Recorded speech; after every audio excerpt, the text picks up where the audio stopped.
Alors c'est vrai que quand on feuillette comme ça d'un premier abord, on voit beaucoup de scènes de foot. Et puis quand même, quand on commence l'histoire, on voit ce personnage donc, qui s'appelle Naïm, hein, pour pitcher un petit peu, c'est un immigré marocain qui est sur un bateau de migrants sur la Méditerranée avec son frère. Et on suit en fait son arrivée jusqu'aux côtes espagnoles. Et je dois avouer que je ne m'attendais pas à voir ça dans un manga parce que c'est un moment assez dur où on découvre ce personnage qui a 14 ans, hein, c'est ça à peu près, et qui doute et qui perd son frère au moment où il arrive en Espagne.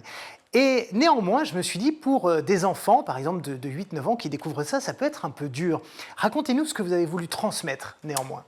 En fait, j'ai spontanément, en tant qu'artiste, ça a été vraiment un peu spontané avec ce que j'avais sous la main et vraiment cette inspiration européenne avec l'histoire de nos pays.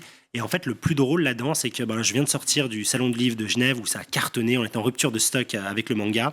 Et en fait, c'est, par exemple, quelque chose de très drôle, c'est que tous les petits Suisses qui étaient d'origine maghrébine, que ce soit tunisien, marocain, algérienne, ils ont eu les étoiles aux yeux quand ils ont vu que c'était un maghrébin qui était au centre de l'histoire, même si ça correspond évidemment pas à la leur. C'est juste en tant qu'image, ça a été, moi j'ai trouvé ça touchant et chouette. Et puis du coup, ça fait aussi partie de notre histoire. Donc je trouvais ça assez sympa. Ouais.